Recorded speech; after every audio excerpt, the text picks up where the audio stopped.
Hello everybody, my name is Nathan, and I'm the man with the cartoon obsession. The next video I was planning on making was my Transformers animated review in celebration of hitting the 500 subscriber mark.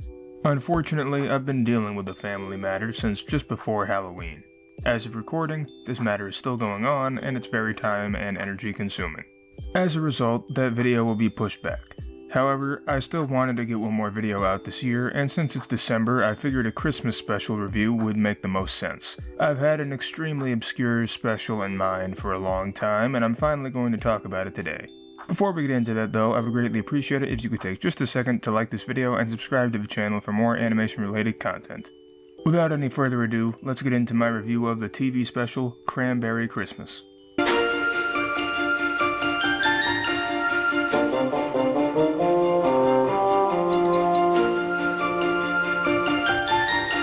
Cranberry Christmas premiered on December 8th, 2008 as a part of Freeform's, or at the time ABC Family's, 25 Days of Christmas. The special is based on the 1976 book by Wendy and Harry Devlin. In fact, there's a whole series of Cranberry holiday books called Cranberry Port. As far as I'm aware, this is the only book in the series that was adapted into an animated special. The last thing I want to mention before I get into the special is it was introduced by the guys from those Ocean Spray cranberry juice commercials back in the 2000s. That's because Ocean Spray sponsored the special, and honestly, there couldn't have been a more fitting sponsor. Plus, I always enjoyed those commercials, so I enjoyed seeing those guys. Moving on to the actual special, it takes place in the fictional town of Cranberryport. The townspeople are excited for Christmas, and the children are having fun ice skating. That is, until Cyrus Grape interrupts them and says they're trespassing on his property. He claims the children are skating on his pond and tells them to leave. Mr. Whiskers, not related to the rabbit from the 2000s Disney cartoon, states that the bog actually belongs to him. By the way, these two arguing about whether it is a pond or a bog is a running gag. Maggie and her granny come to break up the argument. Granny suggests that the two look through their papers so whoever has the deed can claim ownership and finally end this feud. Mr. Grape can't find the deed anywhere, so instead he plans to make sure that Mr. Whiskers can't find it either. It turns out Mr. Whiskers is already having trouble finding the deed because his house is a mess. Maggie comes over and discovers a letter that hasn't been opened. The letter is from Mr. Whiskers' sister. She's coming to visit on Christmas Eve, which is that day, and if Mr. Whiskers' house isn't clean, she'll think he can't take care of himself and he'll have to move in with her. Mr. Whiskers takes Maggie back to her house, and Granny suggests that Mr. Whiskers cleans his house before his sister arrives. Meanwhile, Mr. Grape goes through with his plan to get rid of his rival for good. He wrecks Mr. Whiskers' house while a really catchy song plays.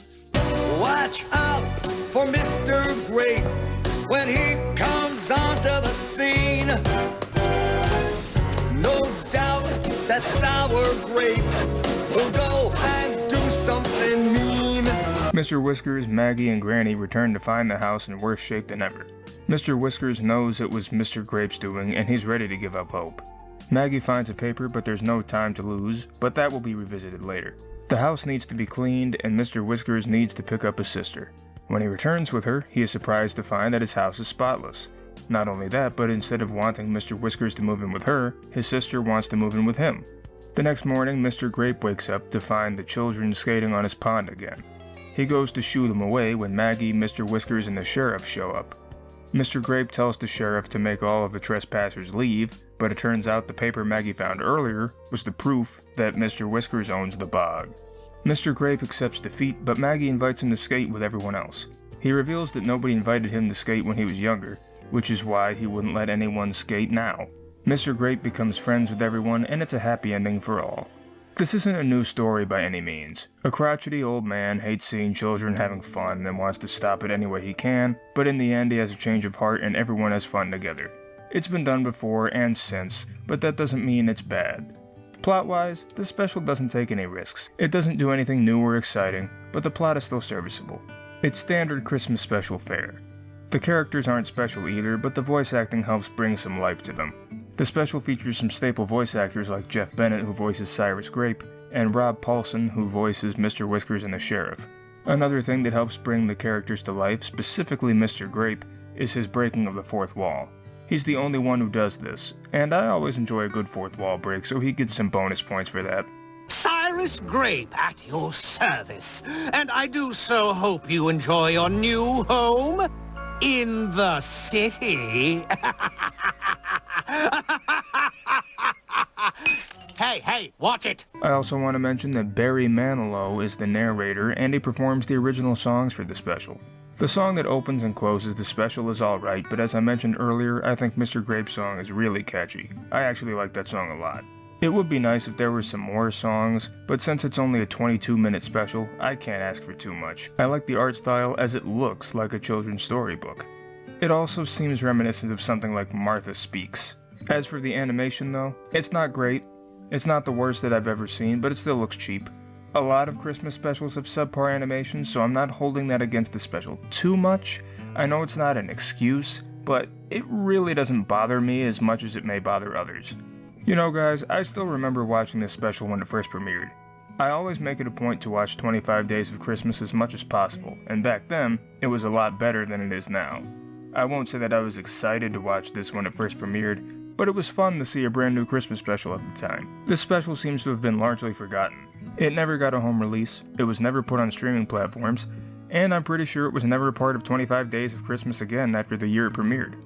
Since then, it was considered lost media until it was uploaded to YouTube in 2018.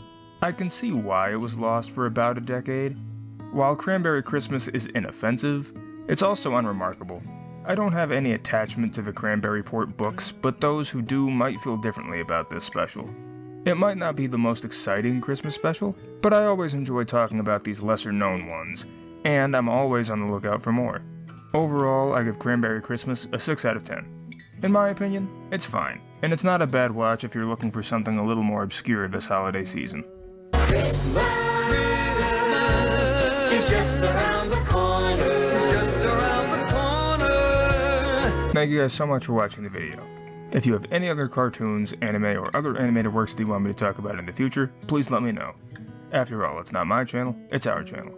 Don't forget to like, comment, subscribe, and feel free to check out my social media pages, audition for an outro, and join the official Cartoon Session Discord, the links for all of which are in the description below.